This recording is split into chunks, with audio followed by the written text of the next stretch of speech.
Okay, we are just going to revise some grade 10 things, some concepts.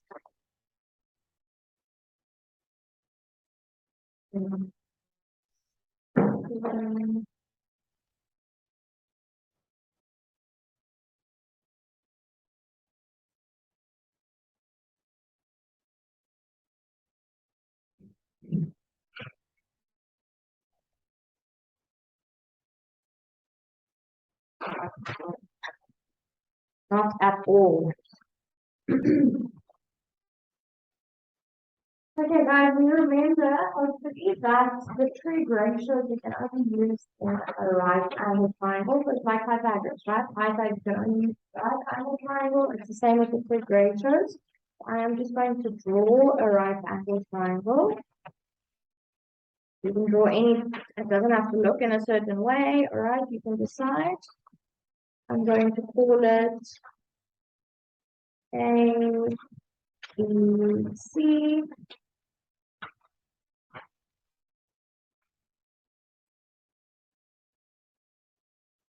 Then we remember that the teacher would have done this last year, but maybe in previous grades. I think in grade 9 and 5 that the presentation for the first time.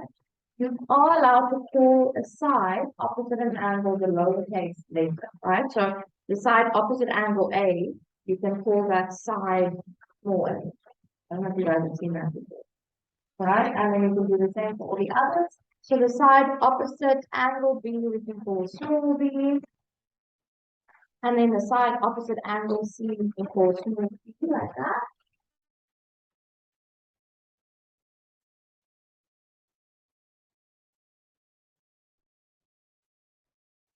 Now guys, what would I call side small b or AC? What is the name of that side? It has a specific name. By hypotenuse. So the side that is opposite the 90-degree angle always is known as the hypotenuse. And that can't be any other side, right? When we're looking at our trig ratios, when we're talking about opposite and adjacent, it can't be an opposite side or an adjacent side. It will always be the hypotenuse. Okay, so that is what it is in all cases.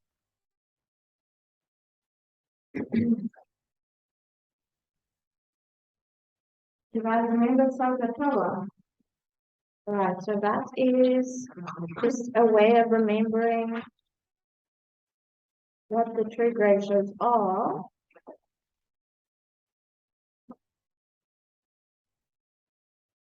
Alright, so for sine, I'm going to do sine of C.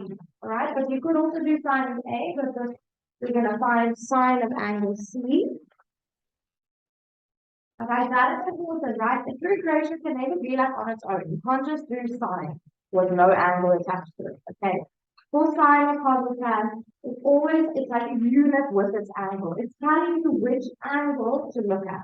Okay, so sine of C is telling you that if you're looking at angle C, you're going to find the opposite over hypotenuse.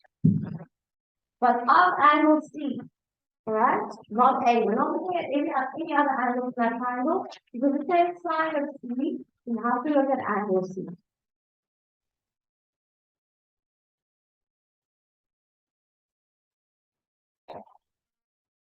So which side is opposite angle C? Small c, okay? Or AB, if you want to call it that, that's the side. And then the hypotenuse, like I said, is always going to be B.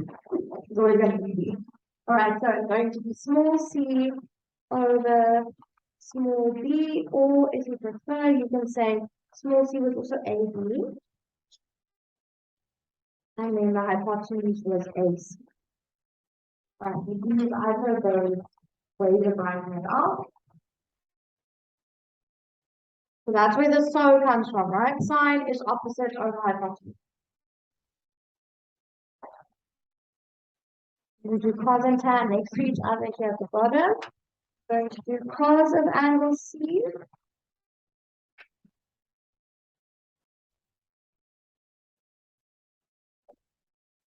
And guys, cos, the cos sound, that's adjacent over hypotenuse. So ADJ over hypotenuse. Adjacent means next to it. If we're looking at angle C, which side is next to it? But now it can't be the hypotenuse, right? It has to be the other side. So do you agree that the hypotenuse is actually also next to angle C, right? But hypotenuse is just the hypotenuse, so it's going to have to be the other one that's next to it, the small a. All right, so small a over small b, or if you want, you can write small a was also bc over ac.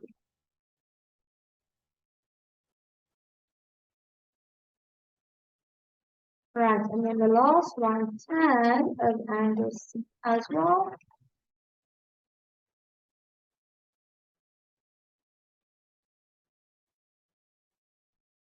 So tan is the only one that doesn't use the hypotenuse at all, so color, so that is opposite over adjacent.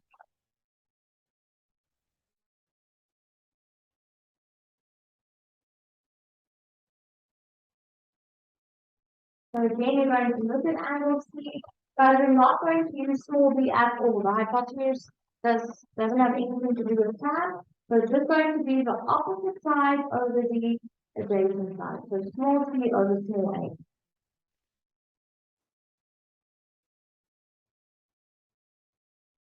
Or if you want, you can say, remember small c was AB and small a was B.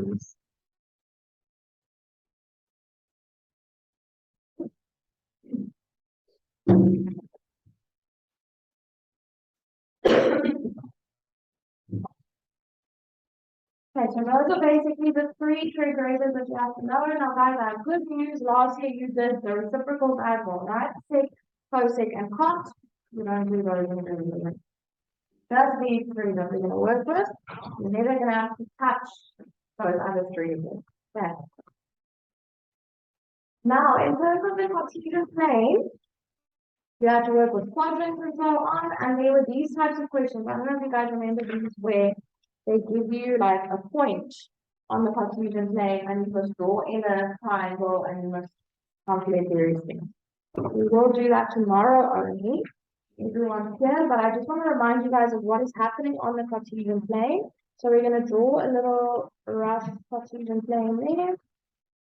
We're going to have to be very big. Oh, sorry.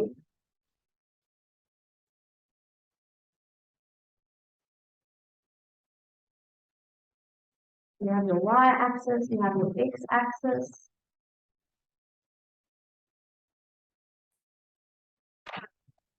Now, in terms of degrees, guys, you do actually have to know where, if I tell you like 250 degrees, you need to be able to tell me which quadrant that's in. Okay, so just in terms of numbering the quadrants, this first one is quadrant 1, right? So the one that we normally work with, and then you go anti-clockwise? Yes, anti-clockwise from there. So this is going to be quadrant 2, that's going to be quadrant 3, and that's going to be quadrant 4. All right, and that will always be the case, guys. Those quadrant numbers will never ever change. Those are the quadrants. Now, you need to know that at this first line, right? The line that is between quadrant 1 and 4, you have 0 degrees.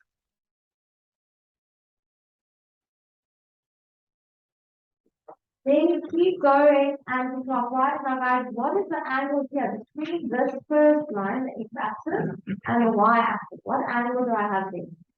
90 degrees. Okay, so that is why at that line, you're going to have a 90-degree angle. So, guys, if I tell you any angle between 0 and 90, so like a 75-degree angle, right? That will be in the first quadrant because it's between 0 and 90. Okay. The next line is going to be, what is this angle, guys? From 0 all the way here. It's on a straight line, and we know that angles on a straight line are 180. All right, so 180 is at this line. So I ask you, in which quadrant is a 150-degree angle? All right, 150. You need to say 150 is between 90 and 180, right? So that will be in quadrant 2. Okay.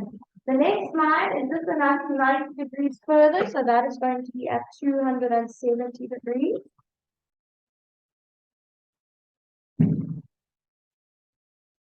Okay, and then we're back at the starting line. Basically 0, because also what if we have angles around the point? They add up to 360.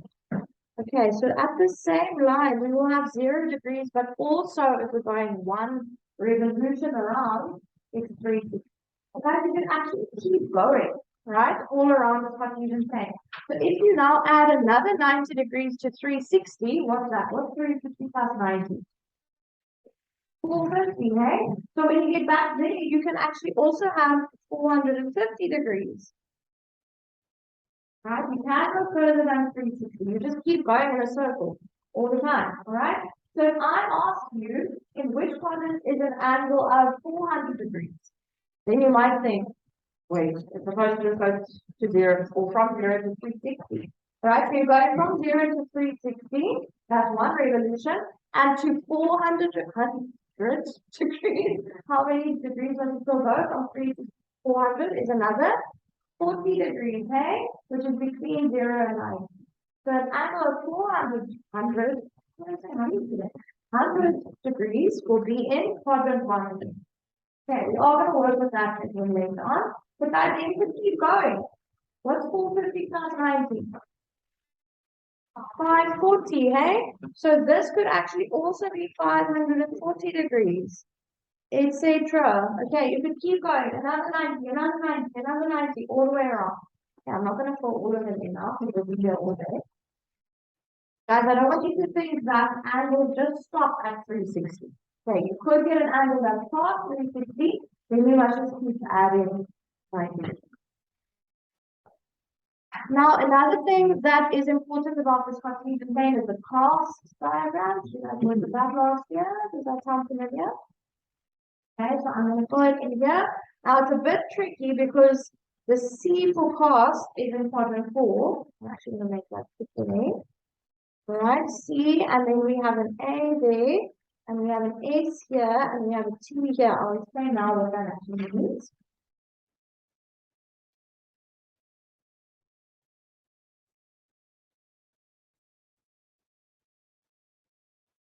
Now, guys, the A stands for all. The S stands for sine. What do you think the T stands for? And then the C for cos. Now, what the cos diagram tells us is which trig ratios are positive in those quadrants. So I'm going to write that on the side here.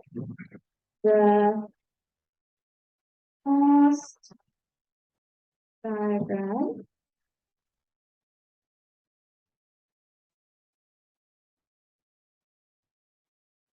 tells us which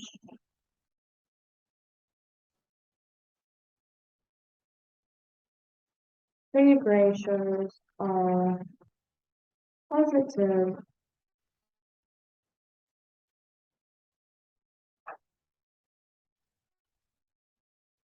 in each quadrant.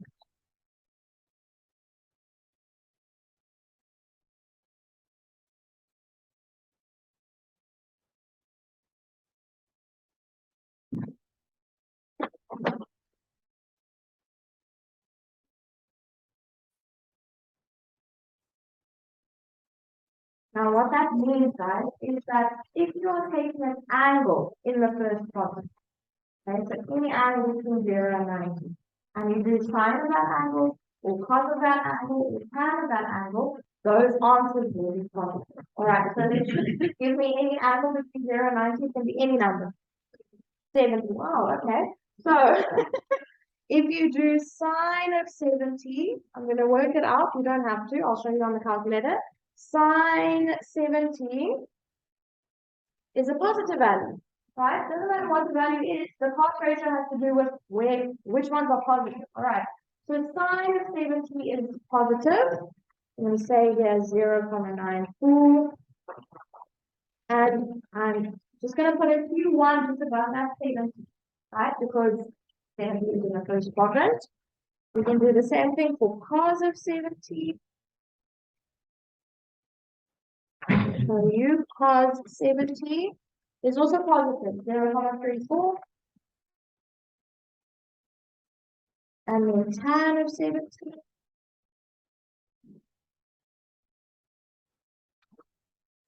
2.75.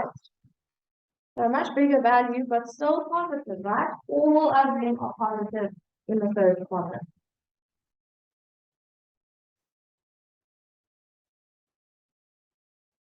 Let's look at an angle in the second quadrant. So any angle between 90 and 180, can I do 100? Is that fine with you guys? Right, 90 and 180, so I'm going to do 100. So sine of 100 degrees, and then I'm going to do cos of 100 and tan of 100.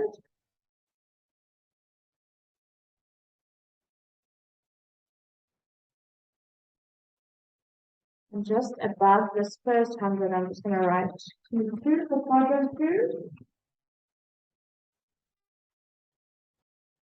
So now sine of 100 is 0.98, which is positive, right? And we did say, according to the cos diagram, that sine is positive in the second quadrant. There we saw that now, right? Sine of an angle in the second quadrant is positive. But if we then do cos of 100, see what happens. Negative, hey? Negative 0.17. And tan of 100 is negative 5.67.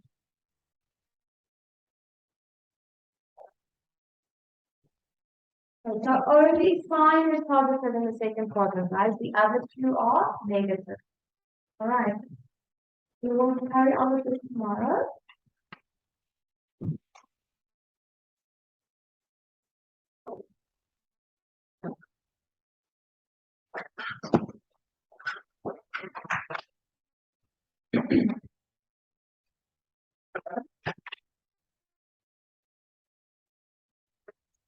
Yeah, we'll finish this up tomorrow and we'll try to do